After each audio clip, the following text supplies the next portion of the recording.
Hi,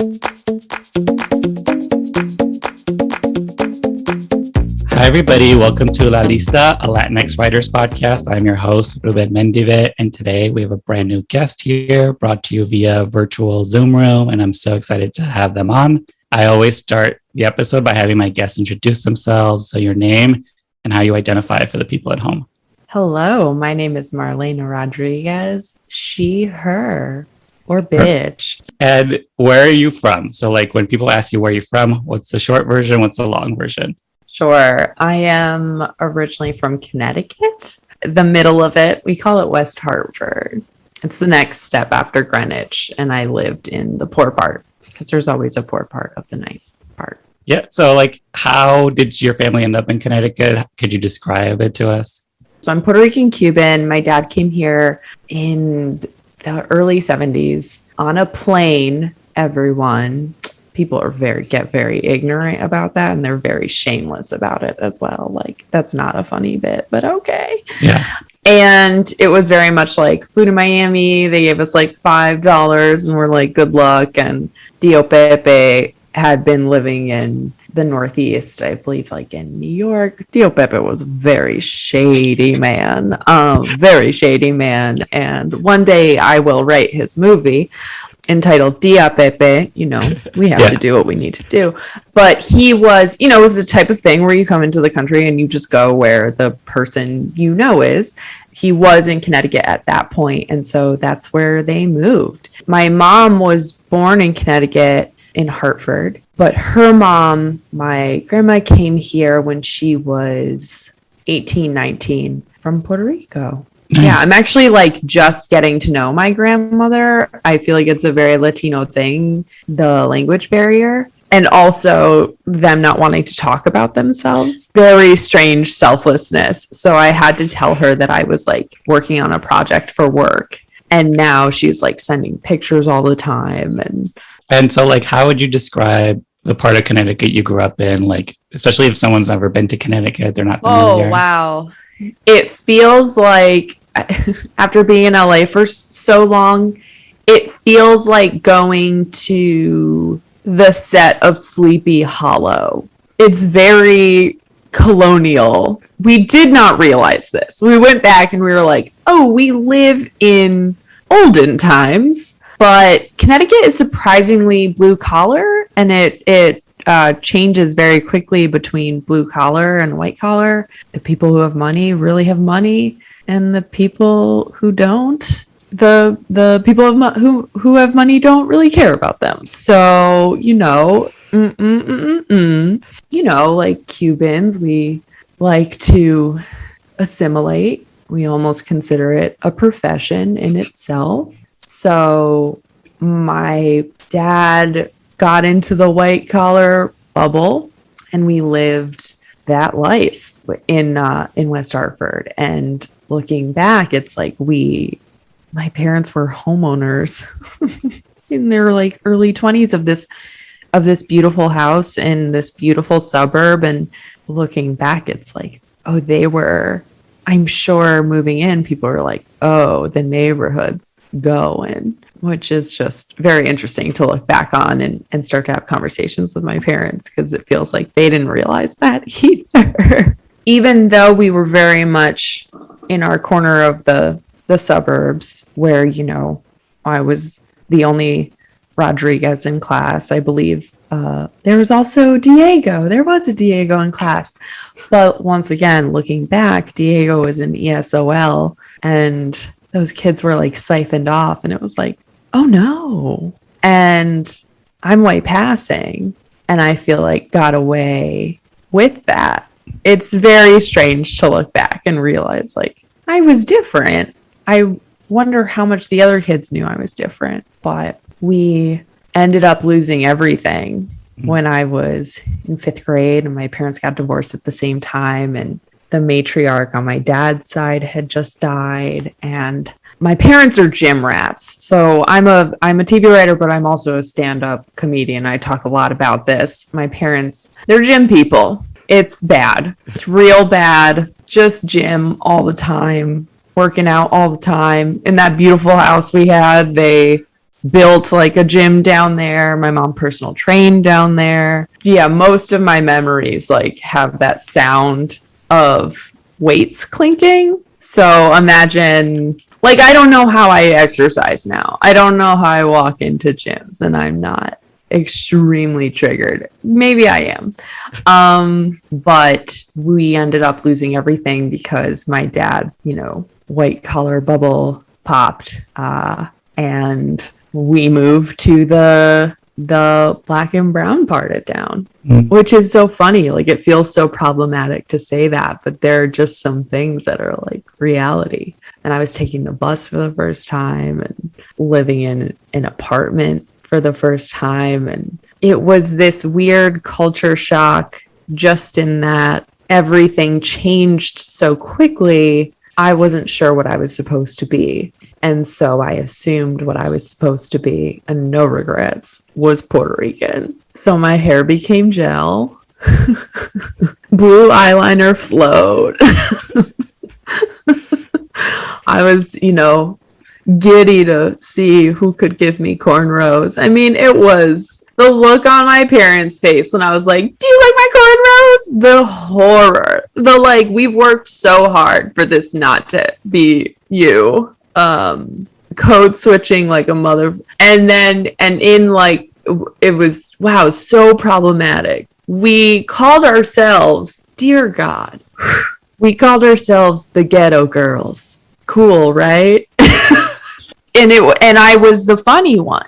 I had been a really quiet kid, but at this point, it was like the way that I can fit in, because my family was really funny. Like, Cubans are dark. Cubans are funny in like a real dark, forceful way. But sitting around at meals with my brothers, I have 3 brothers, but really mostly my 2 older brothers and my dad, everyone was so friggin' funny. And I wanted to make them laugh. And I think that almost like was my first writer's room. And I developed an eye for it, an ear for it. And so then when it was like, I'm taking on this new identity and making a new friend group in middle school, being funny is how I was accepted. Yeah. Even though I was the white girl, even though it's like there was an actual white girl and she was not the white girl. So that was very cool. And so like, I am curious about during the high school years, like 14 to 18, I was framing in these 3 questions. Who were you? Who were you pretending to be? And how do you think other people saw you? Shit was absolutely wild. I went to 2 high schools at once. I went to like a regular high school in the morning. So that's where I would do like math and science and all that. And then in the afternoon, I went to a performing arts high school, and I was a voice major for the first 3 years of that. And then the last year I switched to theater after writing a scathing review of my teachers and voice teachers and putting it in the principal's mailbox. Cool.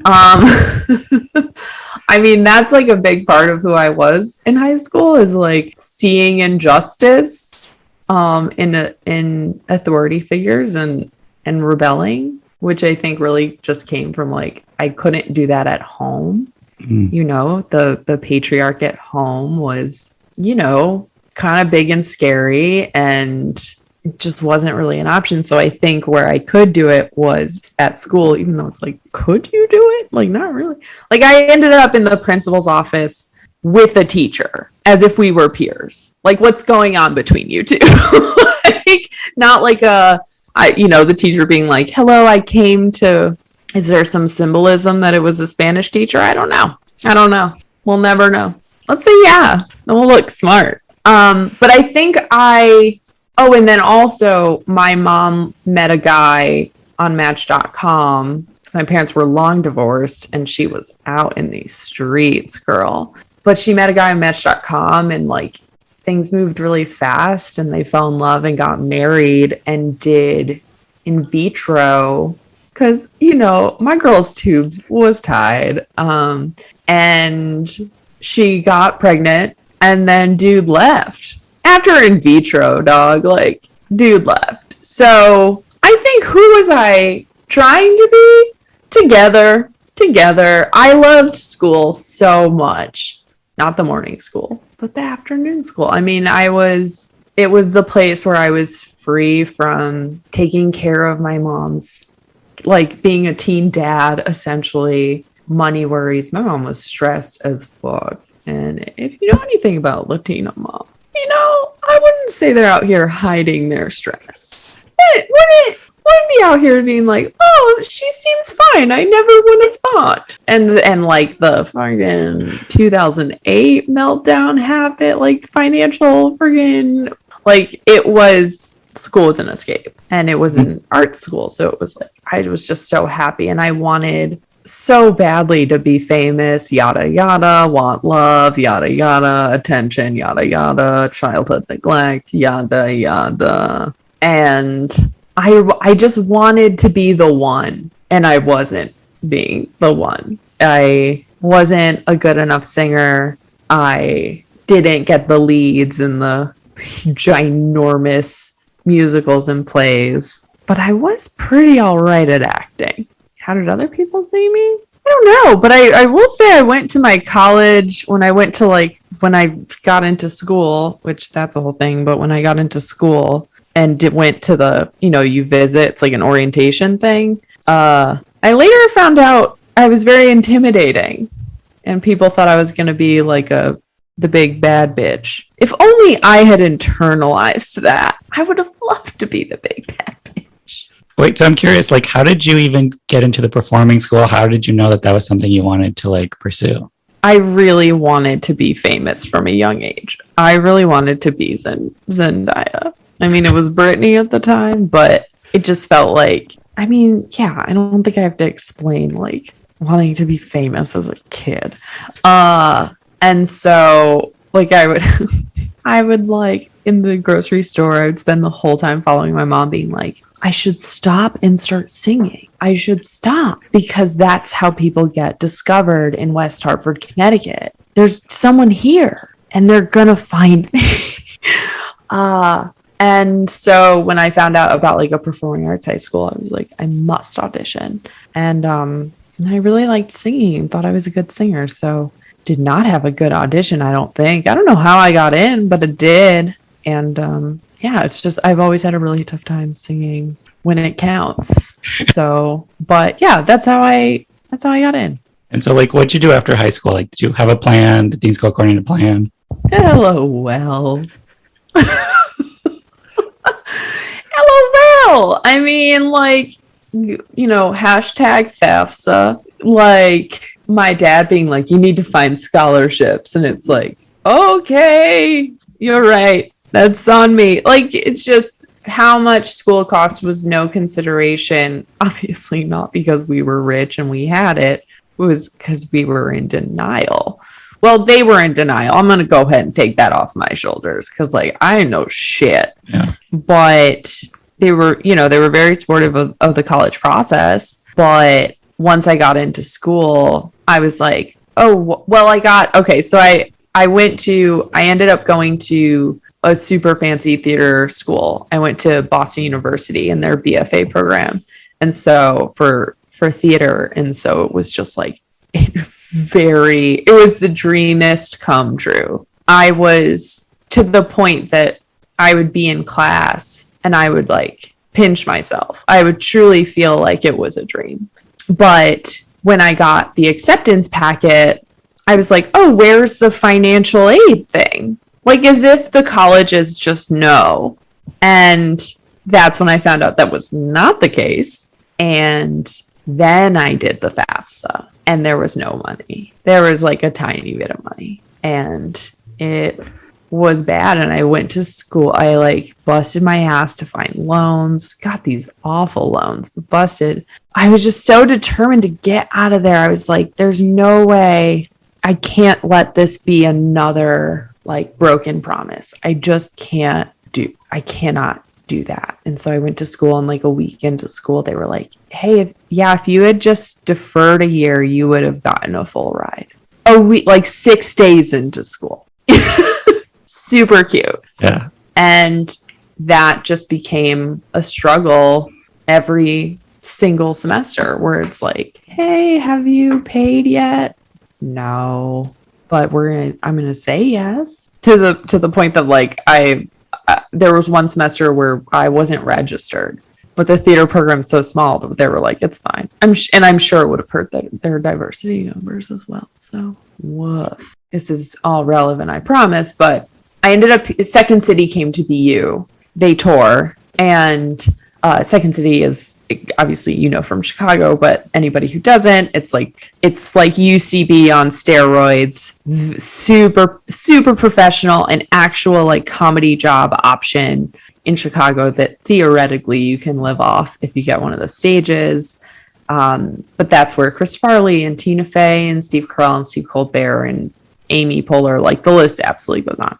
So they came to Boston University, and I watched their show and was like, what is this? I had already known about improv because I went to a UCB show in high school, and I started doing improv in high school. Once again, was not the star and was struggling with that. But once I saw this Second City show, I stayed after the show and talked to one of the actors, and he told me about comedy studies, which was this semester college accredited program at Second City, almost like a semester abroad, where you went and you did a conservatory style program, but comedy. So it was writing and acting and improv and voice and movement and like comedy theory, and almost like this other class that was like comedy future, like where are we headed and how do we understand it?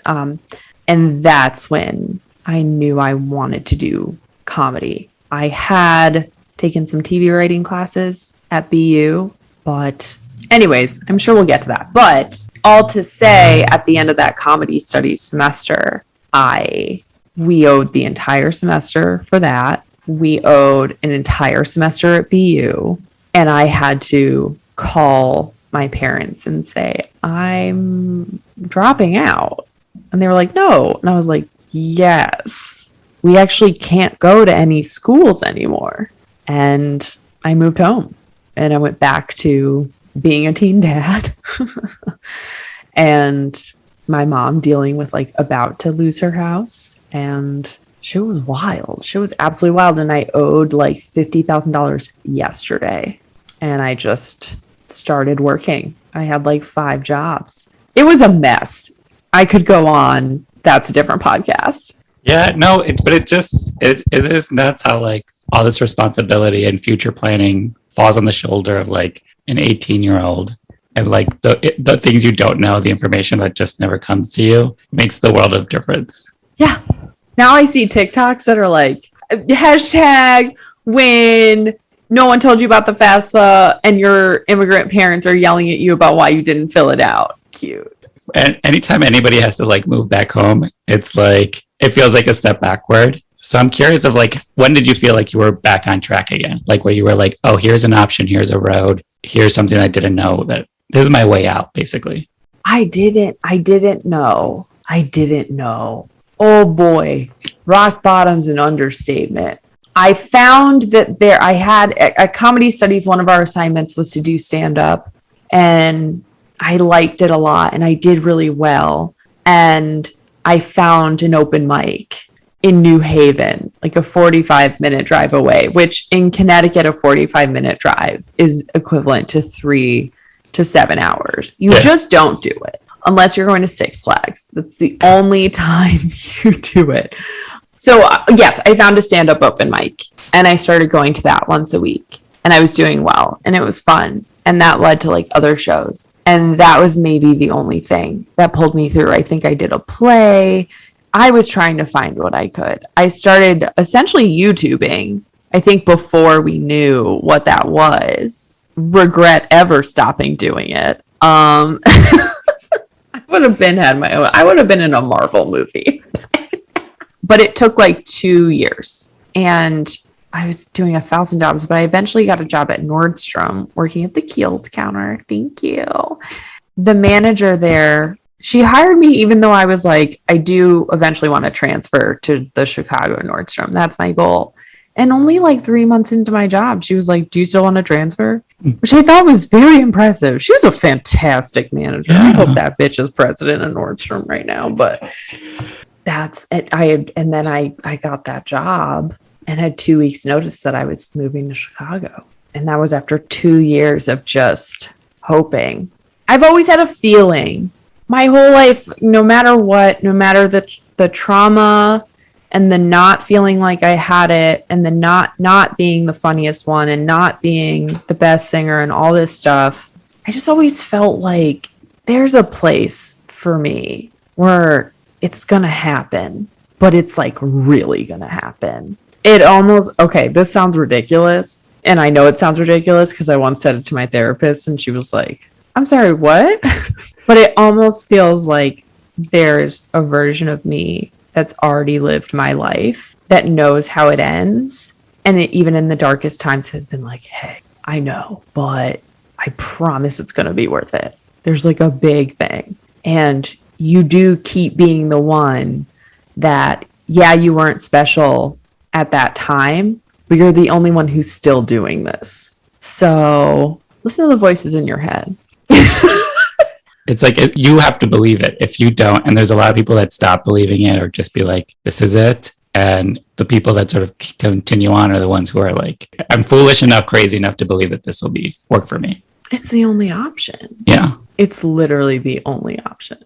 And so let's talk about Chicago, because I'm from Chicago. So like, what was your time like there? What did you get up to? I worked at the Nordies, worked in Nordstrom. I looked great. Yeah. Because makeup was a literal requirement. But and I was drunk for most of it because that's just Chicago. Mm-hmm. Remember leaving Chicago and being like, do I have an alcohol problem? The answer is yes. But that's just Chicago, the land of I'm going to get one drink, and that the definition of that is 3 cocktails. That's just it. You know, you get into the systems. I was taking Second City classes, which were so much money. And because I had done comedy studies, I was a little bit in the system. And so I ended up kind of getting into like their diversity branch of things, and still auditioning. You have to do all these auditions and stuff still, but I did well. Oh my God. It was finally like, oh my God, the moments are happening fucking when it matters. Dear God. Because, you know, improv, that is not guaranteed, but I started getting into their system, and that's like, you know, you're writing sketch, and in the process, you do the process. It's like this whole thing. I'm sure you know, but I got into Brown Co. Cute, but it was cute. It was the best, and probably the healthiest experience that I had there. You know, it was kind of, there were like nudges to like, yeah, but what do you want to say as like the black and brown person? That felt like a pressure that needed to be satisfied. And I failed at that, in my opinion, because it's like, I mean, these are just Latino issues, but it's just like, I don't look Latino because of the story that has been told for hundreds of thousands of years. And so it was before we all realized whatever I write is a Latino experience. Mm-hmm. So that was the only weird thing. But besides that, it was just so fun. And it was funny because they would still have like 1 or 2 white guys on it. Like, you know, you gotta, don't be crazy. But I will say those were the best white guys. Those are those are good. They found the good ones, and they were like, you know what, these guys could handle. Don't get me started, but I am about to get started. So yeah. And I was in that system. I ended up working more of like a 9 to 5. And then the big audition came, the Torco audition, and I made it to the callback, and at the callback, oh my God, this shit's so high pressure. I mean, you have to dress up because Second City's whole thing is like you dress up. So we all had to dress up, and they put us on the ETC stage, which is like, on the ETC stage, like, and then everybody's there, all the heads of Second City, and it's like militant. Oh my God, it was wild. And my audition was going well. But then I got in a scene with someone who was negging, who was but knowing instead of yes-anding. And I yes-anded the fuck out of their but no. And it was like such a dope save that it just sealed the deal for me. And once I got back on the back line, I was like, I don't have to do anything else.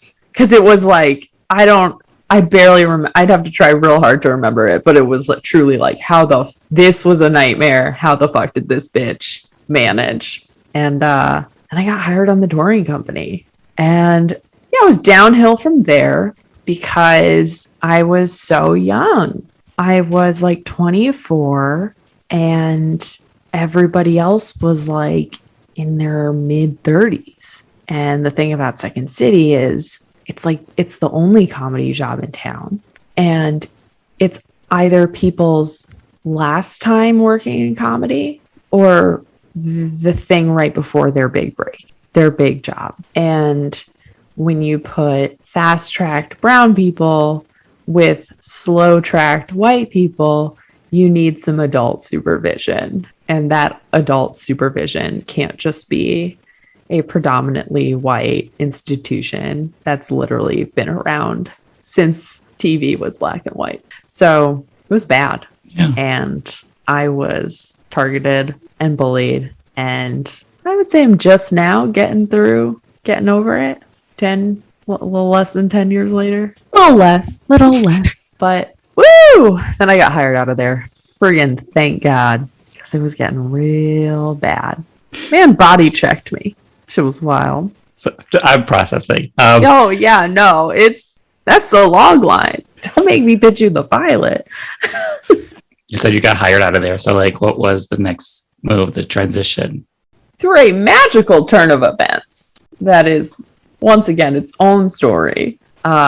David Miner found me. He's a heavy at 3 Arts. And he was like, great, this is your manager now. And then just gave me a manager and was like, we're going to try to get you a job. And I was like, oh, okay, cool. And so we're like, many months into that, you feel the pressure of like, I got to prove myself, this manager. And one day I get an email. I wake up to an email that's like, hey, we're setting you up for a call with Robert Carlock and for Unbreakable Kimmy Schmidt. So stay tuned. Robert Carlock and Unbreakable Kimmy Schmidt of Tina Fey. And an amazing thing that had happened during the touring company was we did an event with Tina. It was like a fundraiser for her school, for her kids' school. And she put together like a little sketch show, like a review, like the touring companies were doing. And she was like, great, we need an ensemble. So let's just get one of Second City's touring companies. And we were the touring company. And it was just like, it was incredible. So it was like, I've met her. I have a chance. I read that email. I sat up in my bed and I like blood curdle screamed and did the interview. No idea what I was doing. Like now we know that you do spiel. Like they go, where are you from? You spiel. You sell the things that would be relevant to the show. And I was just like, I'm from Connecticut. Yeah. Just like how in the world? But I got the job. And I moved to New York very quickly. And I got to turn to everyone at Second City and go, I got hired on a hot show. And I had a goodbye show. And it was just, woo! I mean, it was it. I got to be one of the ones where it was the last job before the big baby. Yeah. And so I'm curious about like your first experience in like a writer's room, especially such a like great, giant, iconic comedy show, because you mentioned it, like you were very green. So like, what's the stuff you didn't know? What's like the lessons learned? Everything. I mean, it was such an intense, what a wild room to get thrown into. The staff was just, I refused to Google the staff. I didn't want to know, like for a while, until I knew who they were as people. Otherwise I was going to it was not going to be great. But I didn't know like a staff writer is an observer unless they have something amazing, which I don't agree with. just to anyone listening, that shouldn't be the case, but there are rooms, especially with these like people who have been in the business for so long and have been part of the institution for the system for so long, that is the deal. I didn't really know about hierarchy. I didn't know I was a diversity hire. Like, I didn't know, and that everyone knew that. I didn't know that at all. And it was just really hard. I just didn't.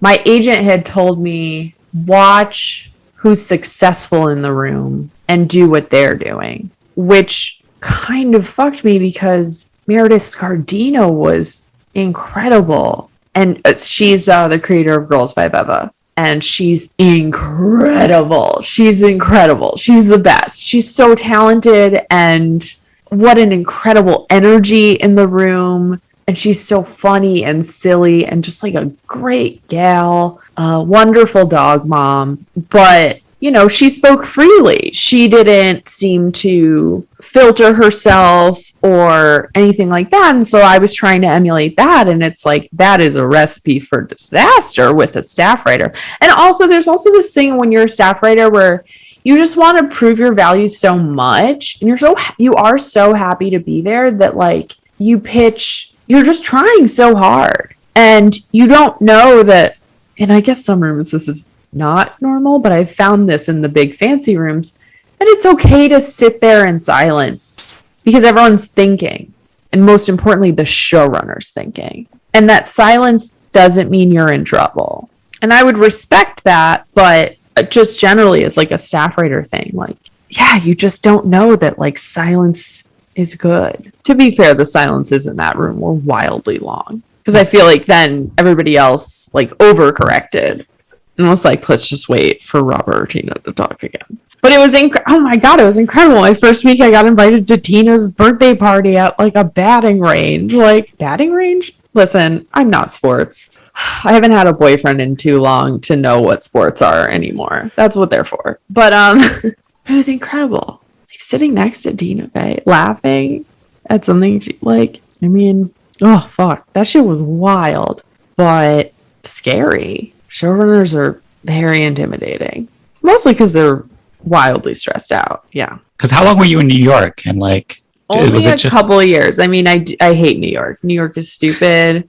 People who love New York don't love themselves, clearly. I saw an incredible tweet that called New York fun hell. LA was shitty heaven. I really should find the handle who said that because I truly love quoting it. And I just really wish I came up with it so I could do an entire stand-up special about it. And it was also this thing of like, there's no jobs in New York. There's no jobs in New York. They have the jobs. Oh, I wasn't renewed because diversity hire money, whatever they want to say, but it was beyond devastating. Beyond.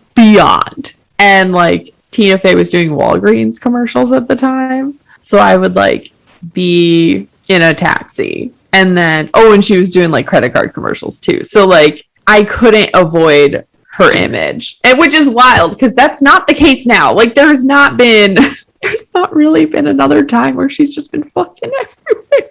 And what was the question? New York, yes. So there were like no jobs, and I found myself, one, devastated, two, feeling like I wasn't really making headway in the New York scene, and I was doing packets, and packets suck. We all know why they suck, but on top of it, it makes you not really know. It gives you this extra anxiety of like, if I get this, that's apparently the best case scenario, but I'll have to move because I'm in New York.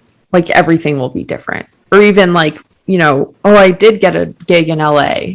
So, and then doing more packets for just having no idea what my future is. Some people, I don't know how people enjoy the bi-coastal thing. I'm a fan of security and knowing what's happening and being able to plan, which goes against showbiz in every way. But I hated it. I really did not like New York, and I was making good money. I was making WGA staff writer money, and yet felt poor, which is actually insane. So yeah. And I just want to say about the Kimmy room, Because like, yeah, there's plenty of trauma that came out of that. But what I will say is I really learned how to get a joke out, how to get the best joke out. Because we would sit there and grind on one joke for an hour, if not more. Just alts after alts after alts after alts. Scraping the barrel. Yeah. These fancy showrunners, they are not human, but they are really good. Oh, they're real good. And so what brought you to LA? I just got tired in New York, and I was going back and forth and trying to find subletters in that whole thing. And my roommates were like, we don't want to do this anymore. And I was like, great, me neither. And I did get hired on it. I did have a gig. I was working at Lopez, George Lopez's show on TV Land everyone watched and won all those Emmys. The Ted Lasso of its time. And yeah, I just stayed in LA. I was just really tired of the movement. And I had just done Sundance. I had just done the Sundance Labs. And so I had even more connections in LA. I just really wanted to get out of New York so bad. And so, like, how did you like LA? What were those first couple years? You're sort of got your foot in the door. Now you're trying to make more things happen. I didn't work for a bit, I think. And then I got a job. I got close enough, which was Cartoon Network. My first taste of a Yahtzee, the scam that is tag. But I liked LA. I mean, the stand-up scene was very different, much less hustle. But in a way that I've always thought this, but like in a way that's like, yeah, because people are actually living their dreams in the daytime at real jobs, and they deserve to chill at night. So it's fine. And stand-up doesn't have to be, you don't have to be a stadium comic to be a successful person. But I mean, LA smells so good. That's really what it's about, right? LA smells so good. And God, I'm trying to think if there was, I don't know. That's so funny. Like, I know I like LA. I don't really know what I like. I think I just like that I'm not moving anymore. It's warm. I'll take it. Yeah. Nature. But I don't know. I was terrified that I wasn't going to get another cool job. Because another cool kid job is what I like to call them, because that's where we're at. The cool kid jobs mean a lot because everyone's trash. So, yeah. You've worked in a couple like comedy shows, and I'm a little like scared of comedy rooms. I've heard some suspicious and not so suspicious, like straight up just like, oh, that's toxic. Okay, so I'm just curious of like, because this is a job. This is how you're trying to make your living. You're trying to get the next one and build off a career. So I'm just curious of like how you like take care of yourself when maybe you're in a place where it's like not healthy for you. Therapist. You have to have a therapist here. I mean, we all found out that literally everyone needs one. But you need someone to go, am I insane?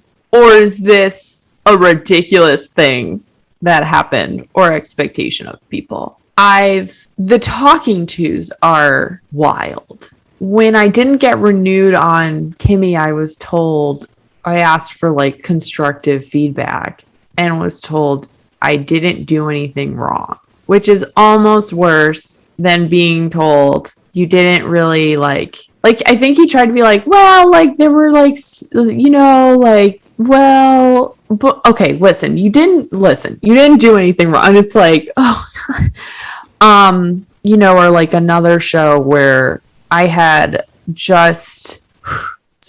another show where the showrunner hadn't been in the room. They'd been on set like a ton. And so I was doing really well in the room and getting a lot of stuff in, and I was pitching a lot, but I was batting high. And the number two, and I just really clicked. And, and you'll find in a lot of writers' rooms, there's a lot of writers sitting in there who do nothing and have a thought on that. We filmed my episode, and the whole cast, who was like, they were very green. The whole cast was like, this is episode 8. Whole cast just keeps going to the showrunner and going, this should be the pilot. The showrunner wrote the pilot. And they're like, this should be the pilot. The next week, he's back in the room.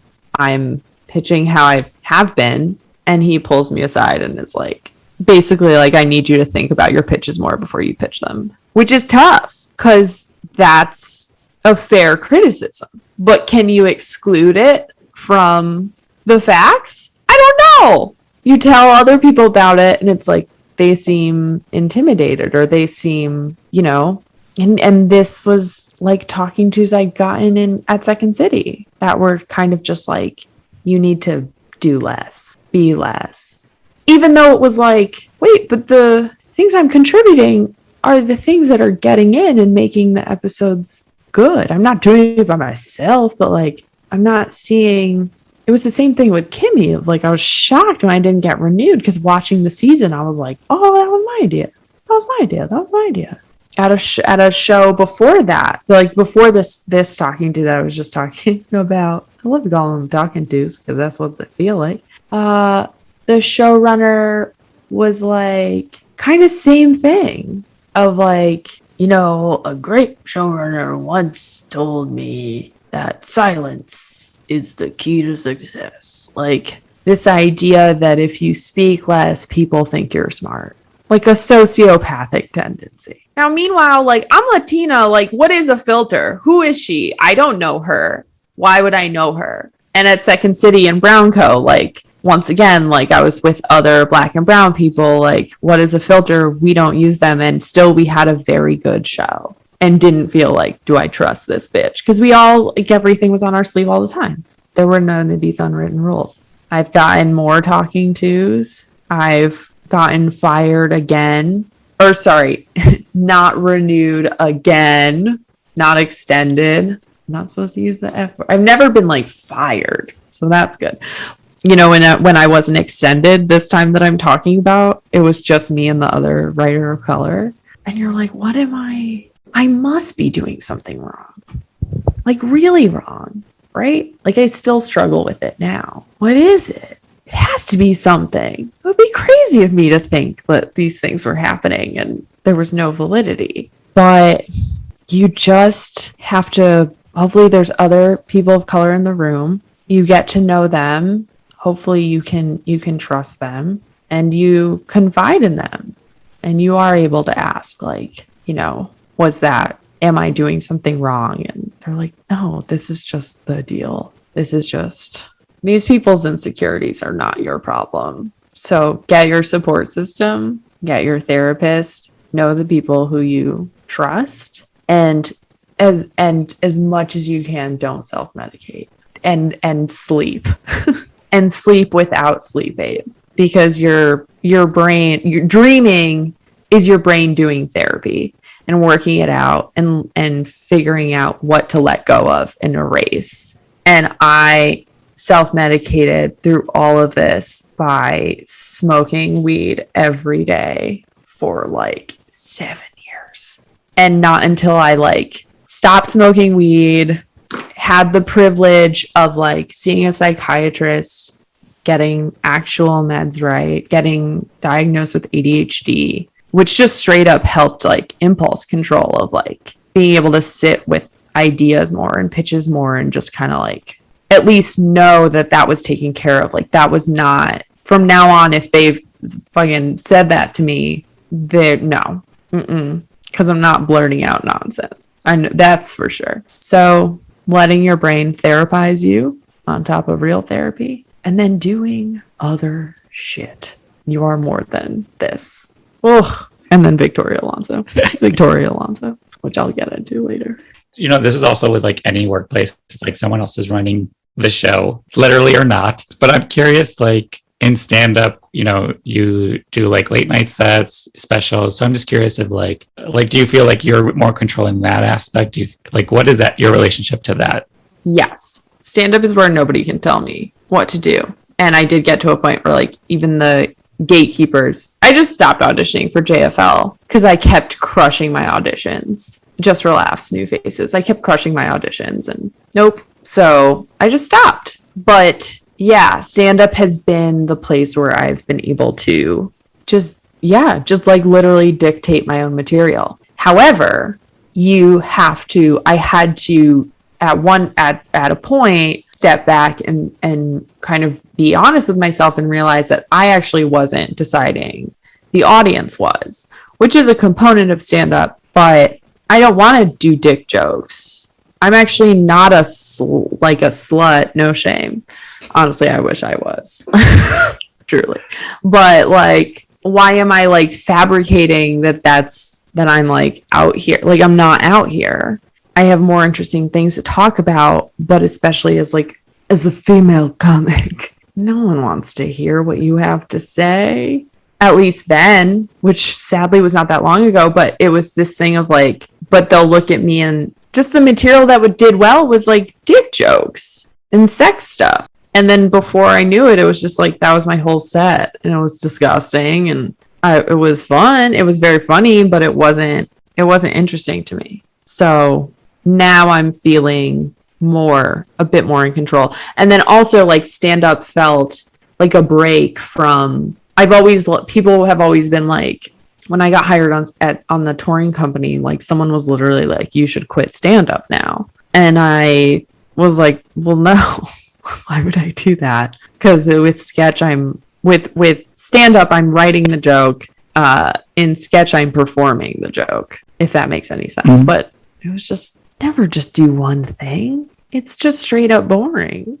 And like, what is the material that's calling you now? Just stuff that's like a very weird thought process. Like, how did you get there? Like, I'm working on a joke, and I'm not sure if this really justifies what I'm talking about, what I'm trying to describe, but I'm doing a joke about dating, and it's that all men are gay. Yeah. And not based on like any physical thing at all, entirely based on like, I've been going on dates and the men seem to only light up when I tell them about my conventionally male type of activities. Just light up. And it's like, you just want to date another boy. Just all men are gay. It's just stuff that's like, you're fucking weird. How did you get there? Just what can I get away with, but still isn't punching down, which is hard. Specifically because comedy for hundreds of thousands of years has not only punched down, but has used there's like this weird math of like calling out what a thing is, even just identifying, for example, like, oh, I'm not, like a joke that would be like, I'm not going to make this joke because you're black. I would never do that. That in itself is like, okay, but you wouldn't have made that joke if this person wasn't black. Like, you wouldn't have had that character say that if they weren't black, or character to another character. Anyways, so catching those moments where you want to kind of do that type of formula, but let me work past that. What's past that? I love act outs. I love twists. I don't need to shock an audience, but I want them to just laugh at something that, like, in what world did they laugh at that? I want them to be sitting there like, is that offensive? Am I the problem? Because I honestly feel like that's where we're at. Mm-hmm. Yeah. And, I'm curious about your own writing, because we've talked about other shows you've been on, but I'm curious about your own writing. Like, what are the themes that you see in your work a lot? Like, sometimes as writers, we're working stuff out. So what is like a through line that you see through all the writing you do? How can I take my personal experience and see the deeper themes in it and exploit them in a positive way, of course. But my first pilot was about a girl who drops out of college because she doesn't have money and finds herself like the only job she can get is at the DMV. And so it was like Broad City meets The Office, because there's like two other girls, and it was like, yeah, that's where I was. I dropped out. I had no choices. That was from me. Another one was about a female plumber who's about to take over her dad's business. And then, spoiler, he gives it to the son instead, who has never worked for the business because the son is a boy, is a man. And that's like the patriarchal toxicity in what I think is, Latino families.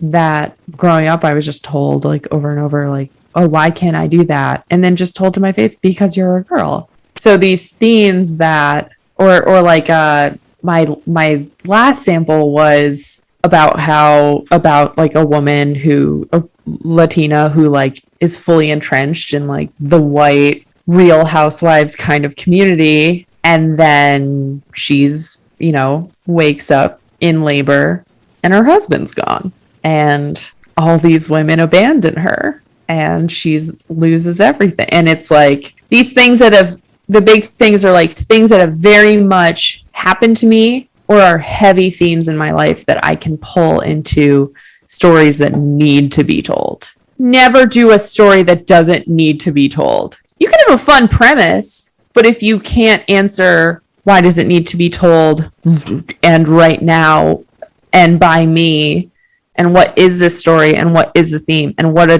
the questions that I hope to answer with it, fuck off. Don't do it. If that's hard for you and you don't want to, also leave. Just go away.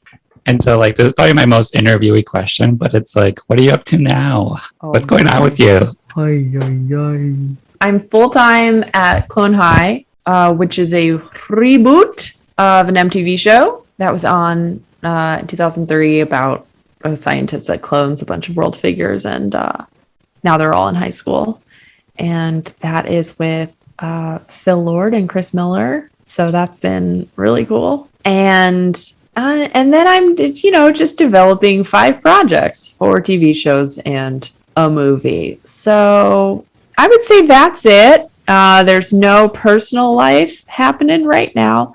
But here's the thing. Everyone's like, they're not greenlighting Latino shows. This is correct. They're like kind of starting to. Fab. This shit is a numbers game. And I am bursting my ass to win the numbers game because I know I bring something just wildly valuable to the stories that I tell. I'm finally at a point where I'm okay with that. Yeah. I'm okay.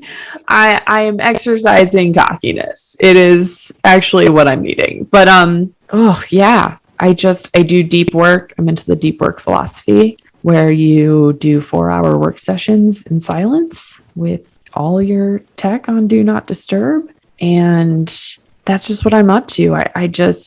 Besides that, I'll do some stand-up shows here and there, but I'm not taking it really seriously right now because my only focus is getting my own show right now. I'm really tired of these talking tos. I can't do it anymore. I just can't work for other people anymore. No one knows what they're doing. What we bring to the table is it's so powerful. And these unwritten rules are dumb. Like the hierarchy has kind of a fighting chance just with like a tiny bit, just in that it helps with organization, but that's it. But I'm really excited and I'm really happy and I'm really proud. And my goal is to make history because there's way too much history to make. It's like very sad. I'm sure you're aware. It's very encouraging when you do find places that are really serious about it and really do want to do it. And I find that when you're in generals, just ask the question. I was once in an ABC one because Disney put together these like meet and greet kind of things. It was fantastic. Like Disney's very, very serious about it. And she was an important lady over there at ABC. And I said, what made you want to meet with Latinos? To say this woman did not have an answer. To the point that I was like, never mind. Like, it's fine. No, it's fine. Like, it's fine. Ask those questions. There's so many people out here that if you fuck up a meeting because you were like, what is your company? What is your network doing to bring up talent? To, what are your guys' philosophies? Like, so be it. Cool. There's like OWAs, right? That come in and they're like, we want, and no shade on this at all. This is just like where I'm at. But, well, we were thinking like a big family comedy, we're thinking, we really want the family. And I go, we're not doing that. It's actually a stereotype that I no longer would like to, I will not develop towards that. Nobody's asking about James Bond's cousin. So why? Yes, I have a Lautia. That's not for you. You've seen it. So, don't get me started. But bless you for asking those questions and saying those things. Just fucking say the stuff. Say it nice, but say the stuff. Know what you believe about all this, about the Latino conversation, because they don't know. Mm-hmm. They don't know. And there's no executives for them to ask. It's wild how much they don't know. Yeah. I do like to ask my guests who are the writers that they're a fan of. So these could be heroes, peers, people you creep on social media who don't know who you are, but you're obsessed with what they do. So who are some of those people for you? Amelia Serrano. She's a writer who worked on Christella and Hentified. She's just out here, and she's just been a literal fantastic mentor where I can go to her and be like, I got a talking to again. I don't understand. My stuff is getting in and it's like, good. What's the problem? And she's like, oh yeah, fuck them.